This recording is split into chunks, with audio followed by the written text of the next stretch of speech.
Bienvenido, buscador de la verdad.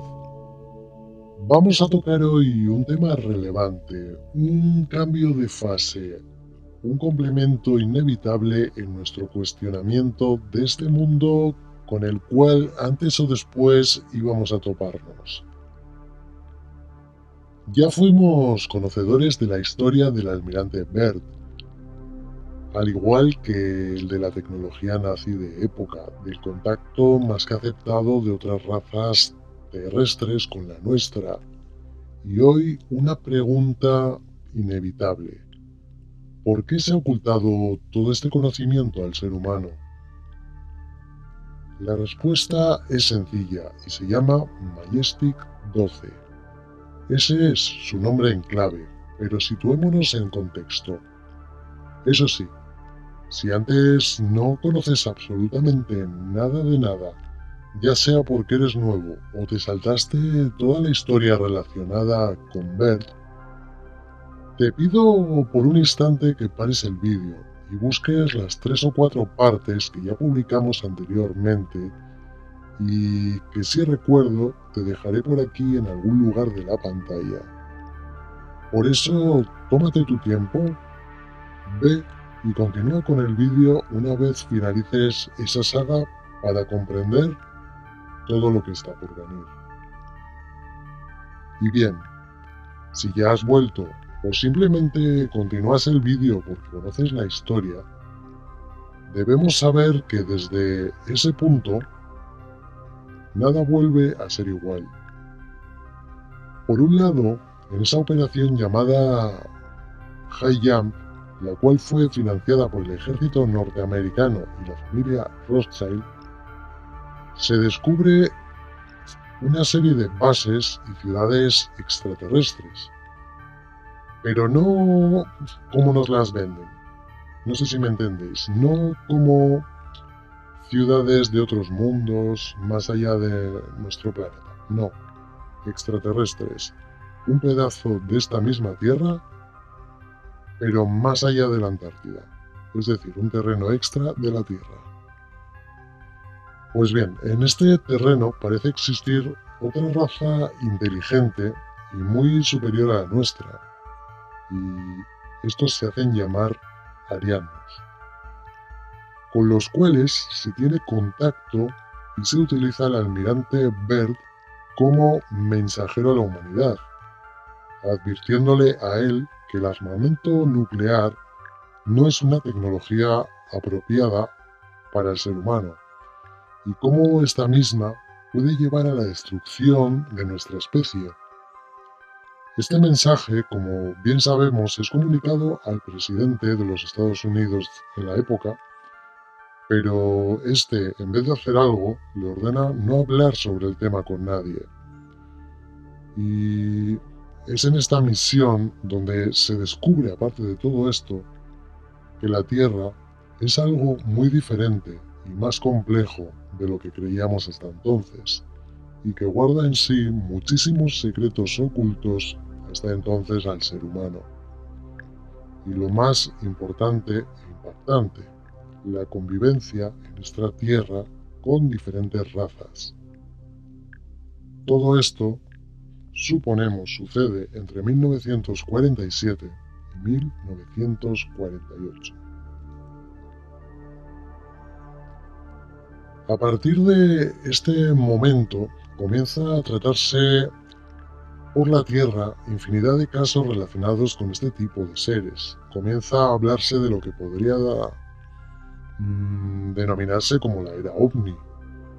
Y en el diario chileno, creo recordar que era chileno, llamado El Mercurio, el día 5 de marzo de 1947, aparecen unas declaraciones reales y oficiales del almirante Byrd, y este dice tal cual, os lo leo: hoy, que es preciso que los Estados Unidos adopten medidas de protección contra la posibilidad de una invasión del país por aviones hostiles procedentes de las regiones polares, no intento asustar a nadie, pero la amarga realidad es que, de ocurrir una nueva guerra, los Estados Unidos serán atacados por aviones que volarán sobre uno a ambos polos.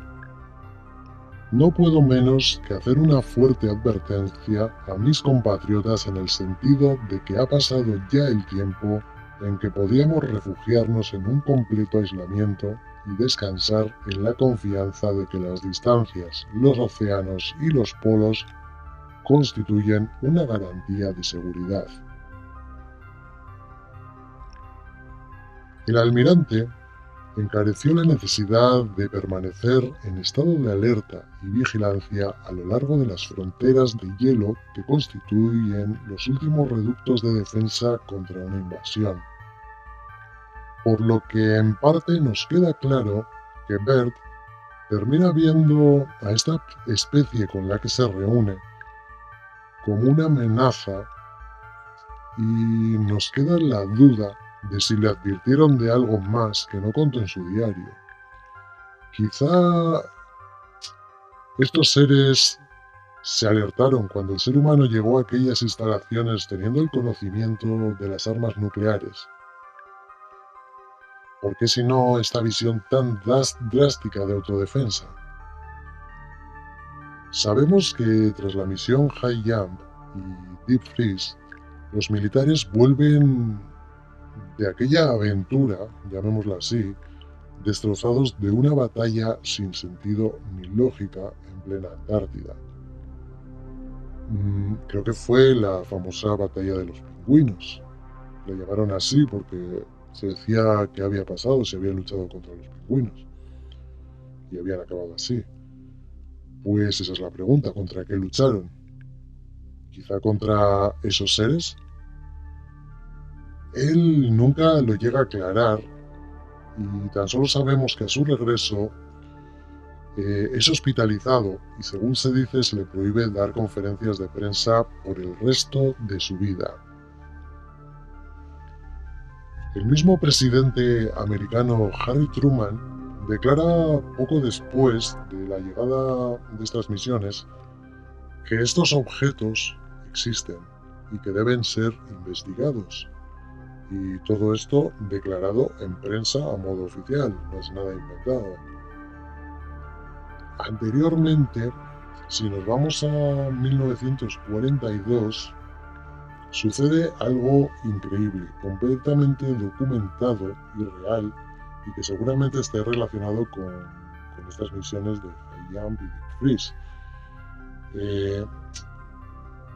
Miles de personas ven y graban lo que te voy a contar.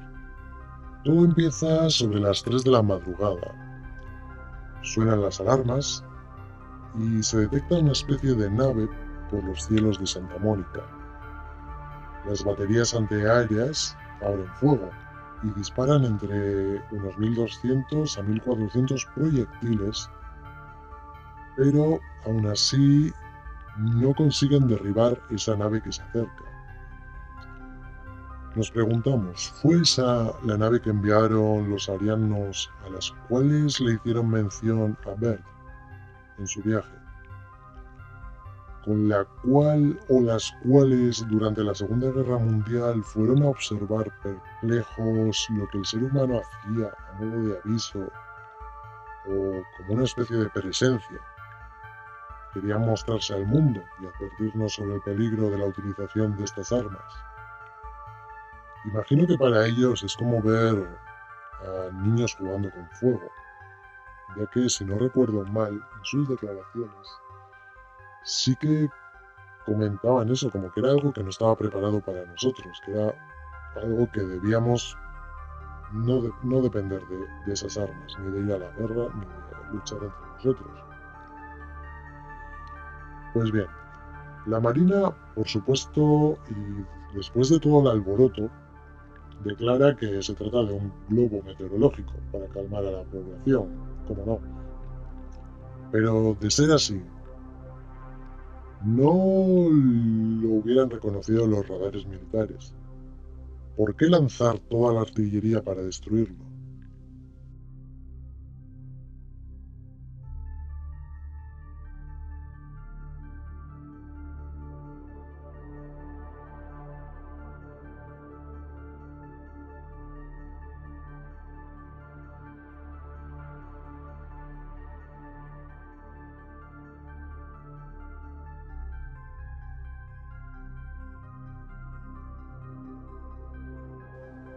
La realidad oculta a la cara del público resulta ser otra. El secretario de Estado en Washington DC, George Marshall, comunica al entonces presidente Franklin Roosevelt que esta nave no estaba sola y que habían conseguido derribar una de ellas y recuperarla en la costa de California, y que con toda probabilidad sería de origen interplanetario. Obviamente en este momento no tenían conocimiento de que la Tierra no era diferente a como ellos imaginaban, es decir, una esfera flotando en el universo y que había planetas más allá de este mundo.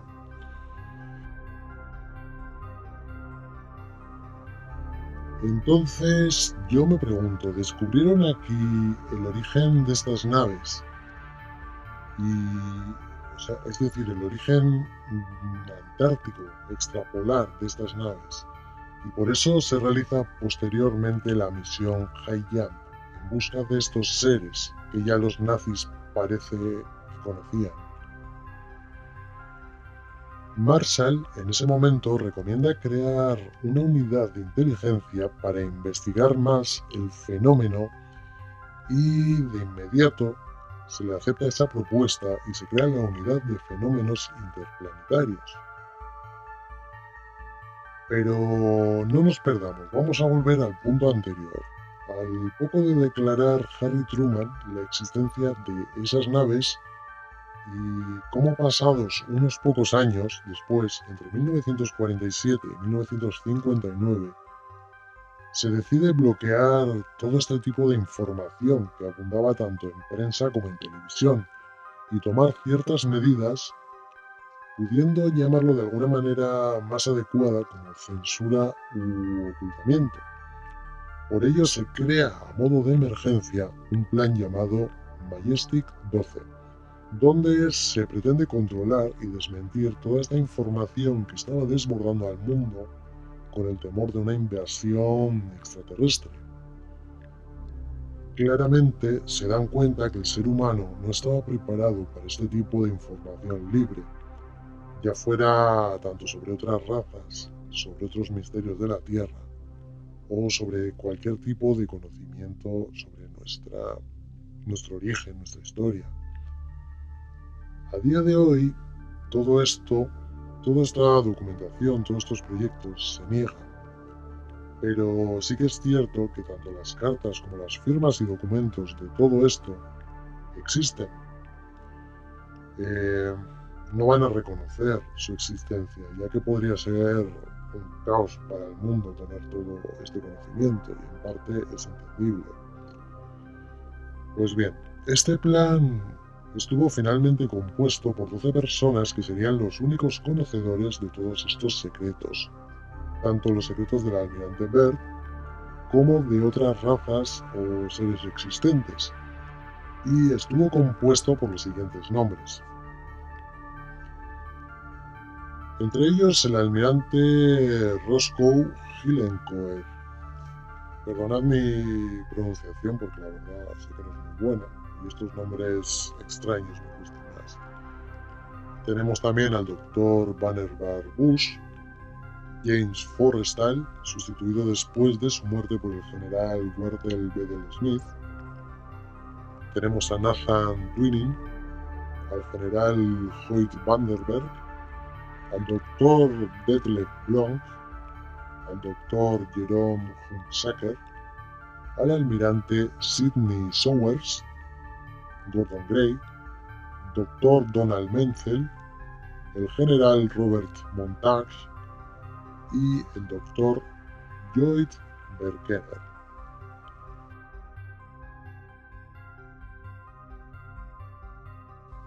Estos son los 12 hombres que firmarían un pacto por el cual el ser humano no volvería a tener jamás acceso a todo el conocimiento, tanto místico como mitológico, como de otros mundos, y mucho menos sobre su origen. Empezaría aquí una época oscura de mentiras e invenciones. Pero vamos a dejar aquí el vídeo por hoy y volvemos la semana que viene con una segunda parte para no extenderlo mucho y que no sea muy pesado, aunque es interesante. Y es por ello que si tienes mente abierta, eres bienvenido al canal. Juntos encontraremos la verdad.